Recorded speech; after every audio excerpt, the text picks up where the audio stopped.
Bonjour, bienvenue sur la construction du réseau de Wissonheim et de son extension. Troisième vidéo sur la construction de la rame sur pneu d'Est Model. Dans la première vidéo, j'avais fait une introduction pour vous dire un peu ce que je pensais de ces rames et pourquoi j'avais décidé d'en faire. C'était une vidéo un peu de présentation. Dans la deuxième vidéo, je vous avais fait une vidéo sur les essieux. Alors j'ai fourché, donc je tiens encore à en faire la correction. Il n'y a pas 120 essieux, mais 60 essieux, donc 120 roues. Mais j'étais un peu fatigué, donc j'ai fait une confusion. Donc là, je suis exactement le déroulé de la notice. Donc, dans le chapitre 2 de la notice, on voit la modification des essieux, hein, et dans le chapitre 3, on voit la fabrication des bogies. Alors, comme vous avez pu le constater, j'ai déjà pas mal de bogies. En fait, j'ai tous les bogies dont j'ai besoin qui ont été fabriqués, sauf que Yves Marly de la société Est Model a eu la très très bonne idée de mettre 2 bogies supplémentaires en pièces détachées, donc en spare part en fait, en cas de souci lors du montage des bogies, parce qu'il y a une étape un peu délicate. Donc je vais pouvoir quand même vous faire une vidéo sur le montage de ces bogies, parce que j'en ai 2 qui vont du coup être montées quand même, être peint, mais mis dans des wagons plats, dans des wagons à rancher, pour être apporté à l'atelier de Wissonheim. Et donc, ça va me faire une très très bonne occasion de pouvoir avoir un chargement dans un convoi marchandises. Donc, je suis très content. Maintenant que j'en ai monté 10, j'ai un peu l'habitude et je vais donc pouvoir vous expliquer un petit peu comment ça s'appelle, les difficultés et les points où il faut faire attention, où il faut être attentif, pardon. Je n'en avais pas parlé dans la première vidéo et c'est une erreur, vous voyez, le kit comporte des gorges de pliure. Et donc les gorges de pliure indiquent qu'il faut toujours plier la matière avec la gorge située vers le haut. Donc quand on l'applique comme ça, la gorge est au milieu. C'est une gorge qui permet de faciliter le pliage et qui évite de devoir utiliser des réglés de pliage, etc. Et donc qui donne une contrainte au pliage, ce qui permet de garder des ajustements très très bons. C'est pour ça qu'on n'a pas besoin d'outils très très spécifiques, comme des cintreuses et des plieuses, qui sont en règle générale des outils préconisés dans la fabrication des kits. Donc là, il va y avoir toute une série de pliures à faire, un peu comme un origami, pour former le bogie. Donc ça, on va voir ça dans la vidéo, je vais vous montrer ça tout de suite après. L'autre chose, et je voulais en reparler parce que effectivement, dans l'introduction, j'en avais pas parlé exactement. La composition de cette rame indéformable est composée d'une voiture de deuxième classe fourgon BDMYI de 48 places côté province, 2 voitures de deuxième classe BMYI de 64 places, une voiture restaurant VRMYI pouvant contenir 48 places, une voiture première classe bar de 27 places et une voiture donc ASMYI et une voiture de première classe AMYI de 46 places côté Paris. Donc on a, quand on est sur un convoi côté Paris, on a première classe 46 places, voiture première classe bar 27 places, voiture restaurant de 48 places, 2 voitures de première classe, de deuxième classe 64 places et enfin la voiture fourgon et deuxième classe de 48 places. Voilà, donc ça fait 76 places en deuxième et 73 en première. Et donc, voilà, ce sont des rames qui étaient tractées par des 230K modifiés et carénés baleine. Je vous ferai aussi des vidéos sur la construction de la 230K. Mais là, pour l'instant, on va se consacrer sur la rame sur pneu. Si vous avez des questions, n'hésitez pas, encore une fois, à les poser à Yves Marly de la société S-Model.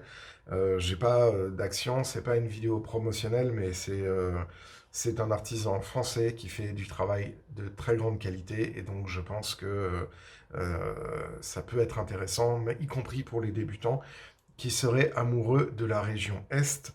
Alors maintenant, il commence aussi à faire des modèles de la région Midi, des modèles PO vont arriver aussi, des modèles Nord aussi.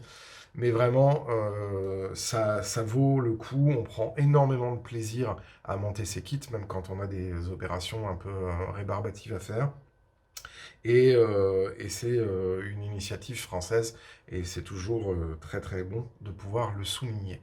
Bon, trêve de blabla, maintenant on va passer sur l'assemblage de ces deux bogies. Je vous montre ça en vidéo, et je vous dis à la fin de la vidéo pour des petits commentaires supplémentaires. Allons-y. Alors, pour l'assemblage, là, vous allez voir, il n'y a pas grand-chose qui sont très complexes à mettre en œuvre. Il faut simplement le faire avec un petit peu de méthode. Et là, moi, je vais utiliser une petite cale de bois que j'ai faite simplement pour m'assurer que mes pliages sont bien à 90 degrés pour garantir la bonne géométrie. Donc là, vous voyez, comme je vous le disais en introduction, on a une petite marque de pliure, et donc on n'a plus qu'à plier le matériau. Voilà. Donc là, l'entretoise est pliée. Ensuite, après, il s'agit de bien la mettre à 90 degrés. Et vous avez vu, c'est pas très compliqué. Hein. Donc, sur la deuxième entretoise, c'est pareil. Hop. Voilà. Et voilà, les deux entretoises sont formées. Donc ensuite, après, pour le bogie principal, là vous allez voir, c'est encore plus facile. Parce que c'est vraiment un origami. C'est ça que moi j'aime beaucoup dans la solution d'Est-Model, c'est que c'est vraiment très simple. Donc la première des choses qu'on fait, c'est qu'on prend ces petites pièces-là, qu'on vient mettre à 90 degrés. Voilà.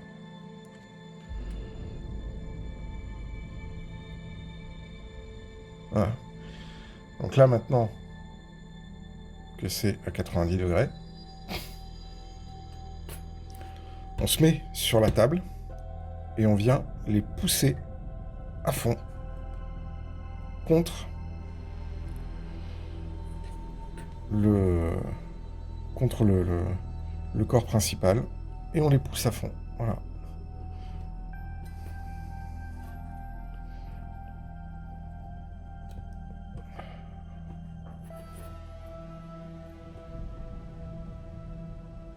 Et voilà. Ensuite, après, on peut utiliser la cale pour bien finir de presser. Et voilà. Donc là, on a la deuxième partie qui est faite. Maintenant, on va relever l'ensemble, ici, en fonction de cette ligne. Alors là, c'est un petit peu plus délicat parce que il faut y aller doucement, en fait, pour être sûr de ne pas venir abîmer la partie devant. Donc moi, ce que je conseille, c'est de le faire en plusieurs fois. Voilà, simplement, première étape comme ça. Deuxième étape, vous voyez, c'est déjà un peu plus délicat parce qu'il faut...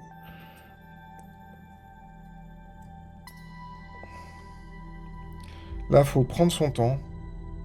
Ça sert à rien de se presser. Parce que sinon, on s'énerve et on fait les choses pas bien. Vous voyez, je relève petit à petit le bord, toujours en plaquant contre ma table, pour garantir un bon pliage à 90 degrés. Voilà. Et je vais faire la même chose de l'autre côté. Je vais relever petit à petit. Voilà. Et quand je commence à être bien relevé, je viens mettre ma cale. Et je plie. Voilà.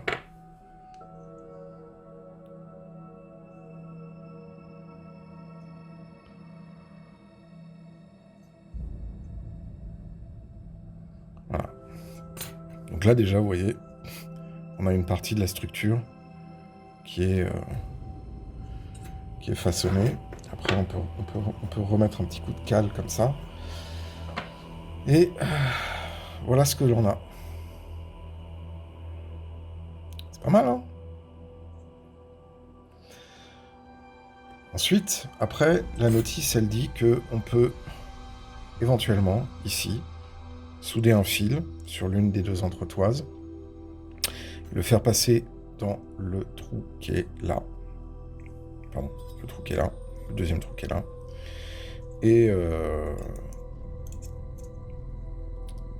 Et procéder au montage de l'entretoise.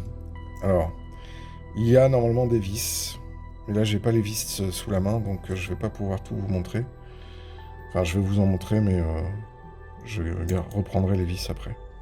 Donc là, on monte l'entretoise qui va venir rigidifier la partie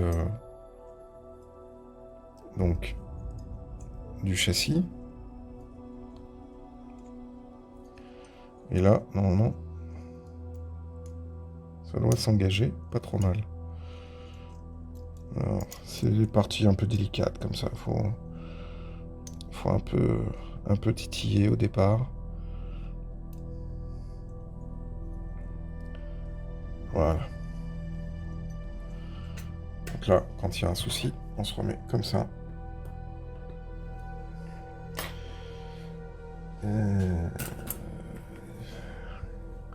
Il faut que je trouve un petit... Voilà.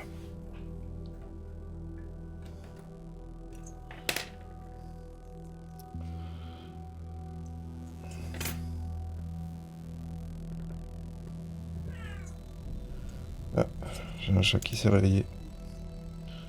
Ouais. C'est la partie un peu délicate là, hein, je vous cacherai pas. Il faut être sûr de bien avoir bien tout mis. Il y a toujours des petits ajustements à faire. Faut surtout pas forcer. Quand ça rentre pas bien, c'est qu'on a fait un truc qui va pas bien. Voilà. Là, il est rentré. Et...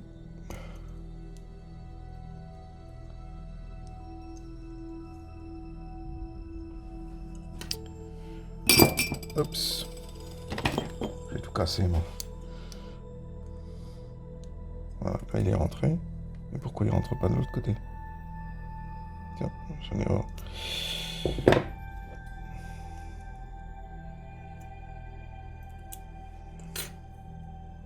Ah, j'ai fait une connerie.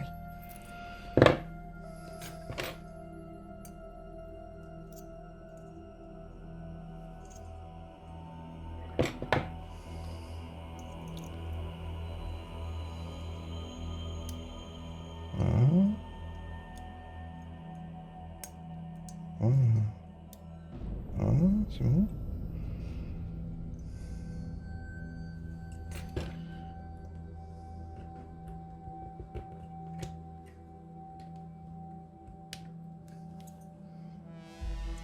Ah, j'ai dû laisser une patte. Pourquoi ça marche pas comme ça?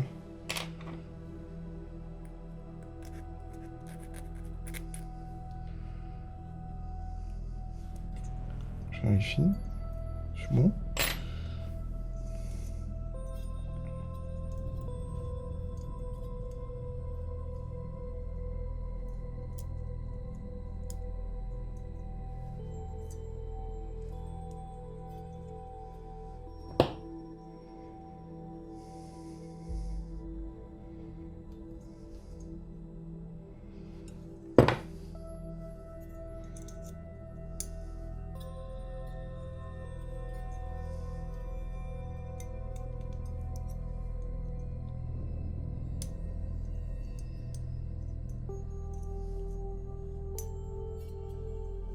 Voilà. Ah bah non, il a sauté. Ah!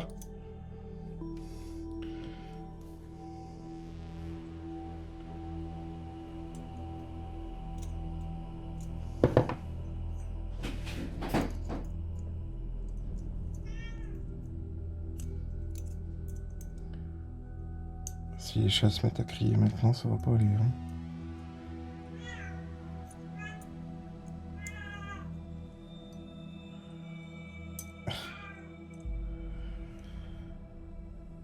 Voilà. Tac.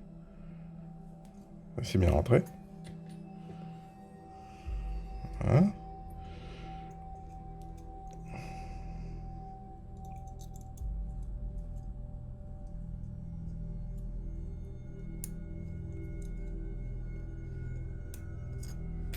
Voilà.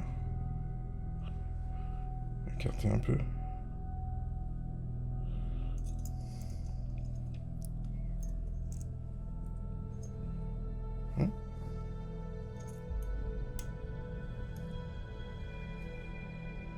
Pourquoi on ne peut pas rentrer dessus?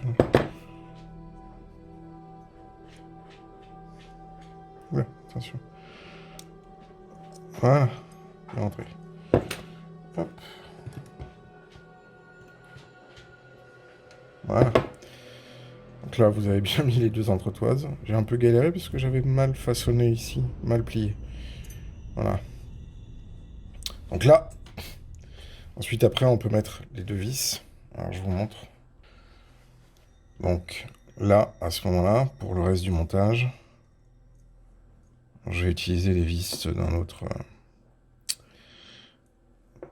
bougie temporairement.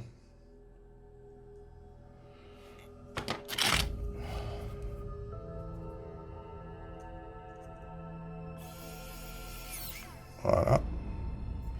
Donc là, on a l'entretoise écrou. L'écrou qui est mis. Faut que j'en mette un deuxième. Voilà, donc là on a le deuxième entretoise écrou. Hop.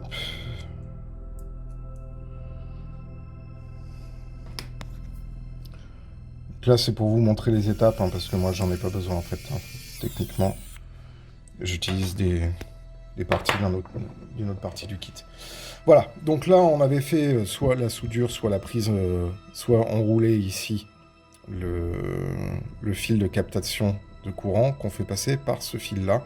Là, j'en ai pas mis parce que voilà, je voulais vous montrer la réalisation. Maintenant, on va avoir une petite partie qui est un petit peu merdique et qui a été changée avec les kits extérieurs parce que c'est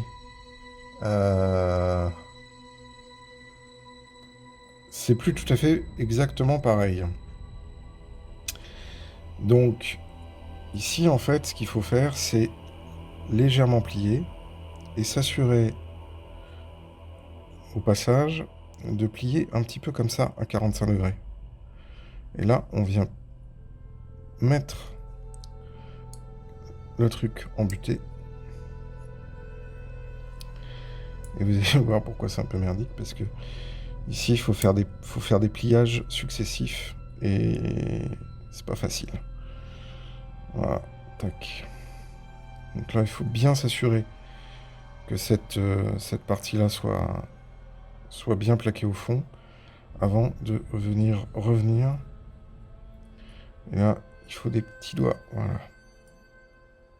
Comme ça. Et là, il faut une pince. Moi, j'ai pas tout à fait la bonne pince. Pour faire revenir à 90 degrés. Tac. C'est pas super opti, mais bon. Voilà, tac. Alors ça, c'est une partie qui est un petit peu, je ne vous cacherai pas, un peu pénible. Ensuite, on rabat les deux oreilles, ici. Tac. Voilà. Et on rabat les deux oreilles. Enfin, voilà, l'autre oreille, ici. Voilà. Alors là, ici, normalement, il faut faire une manip que j'ai jamais réussi à faire. Donc, je l'ai pas fait. Il faut plier et tourner. Alors, ça fait partie des choses qui ont été changées sur les gravures, les nouvelles gravures. C'est que ces deux petites oreilles-là, elles ont des endroits pour se plier aux bons angles, ce qui n'est pas le cas sur les premières versions. Et ça, c'est une première version. Donc, parce qu'on a fait remonter un peu l'info avec Yves en disant que cet endroit-là n'était pas particulièrement super intuitif. Mais bon, ça c'est quand on a les premières versions, on a toujours un petit peu de difficulté. C'est l'étape un peu la plus délicate de ce kit en fait. Hein. Voilà. Alors normalement on ne devrait pas utiliser une pince comme ça, mais je n'ai que ça, donc je fais avec les moyens du bord.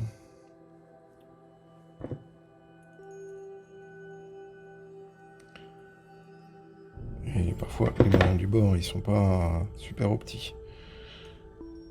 Comme beaucoup. Voilà. Donc c'est quand même important de bien faire les extrémités, vous allez voir pourquoi après. Parce que quand on va venir assembler le reste du bogie, si on n'a pas bien fait ces pliages-là, et qu'ils ne sont pas à la bonne disposition, c'est un peu pénible. Voilà. Il faut bien s'assurer que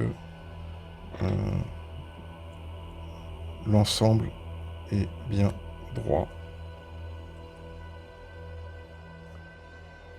Sinon, vous allez avoir des moments de prise de tête absolument faramineux. C'est la petite difficulté sur la réalisation du bogie. Alors, je vais essayer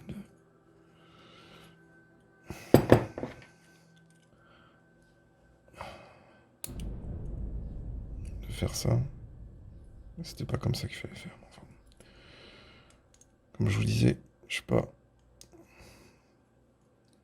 super... Hop.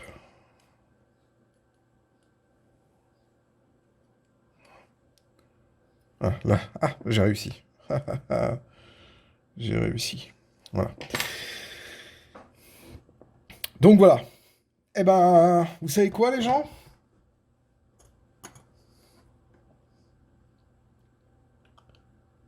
Eh ben, le bogie, il est terminé. Voilà. Ensuite, après, on a la petite plaque de fond de bogie qui vient se visser comme ceci.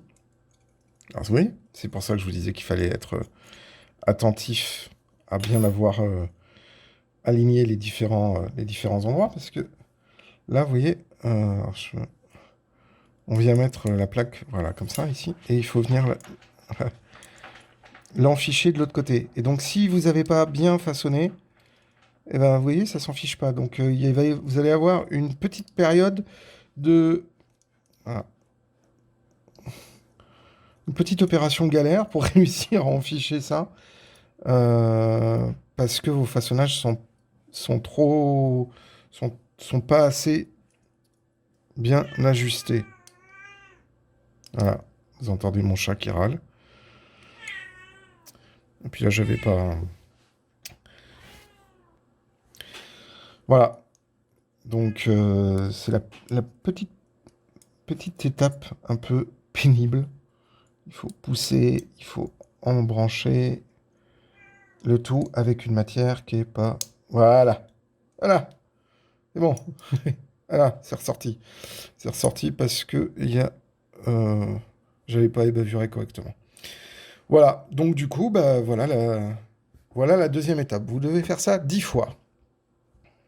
Vous avez vu, c'est pas très compliqué. Il n'y a pas énormément d'outils. C'est simple à mettre en œuvre. Et ensuite, après, il y a le placement des essieux avec les modifications que vous avez pu voir dans la vidéo précédente, où il faut ouvrir un petit peu à la Dremel ces parties-là pour pouvoir mettre les roulements à billes qui se logent dans des pièces qui sont en impression 3D. C'est une modification ultérieure que Yves Marly a fait de son kit pour justement permettre, notamment dans les réseaux qui ont des rampes, d'avoir moins de comment s'appelle de difficultés à tracter les rames. Ces deux essieux-là sont porteurs, ceux-là sont un peu libres. C'est pour ça qu'on voit leur gorge qui est un peu plus profonde, ce qui permet donc du coup à, à l'essieu d'avoir moins de résistance. Voilà.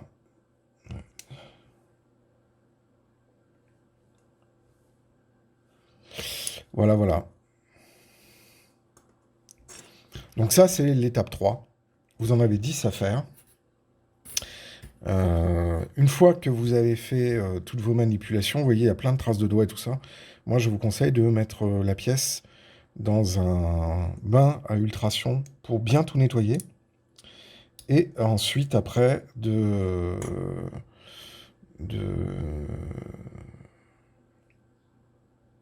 coup, de pouvoir procéder à la mise en place d'un apprêt, si vous avez la version acier et la version alu. Si vous avez la version inox, vous n'avez pas besoin de faire de peinture.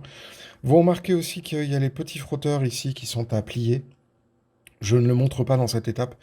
Moi, personnellement, je les ai enlevés parce que ça avait tendance à faire des courts-circuits et c'était pas particulièrement heureux. Donc, comme c'est pas une pièce qui se voit particulièrement, moi, je les ai virés. Voilà, si vous avez des questions, n'hésitez pas à les laisser dans l'espace commentaire. N'hésitez pas à vous abonner à la chaîne si ce n'est pas déjà fait, à nous mettre un petit pouce. Et moi, je vous dis à la semaine prochaine pour une autre vidéo sur la construction de la rame sur pneu d'Est Model.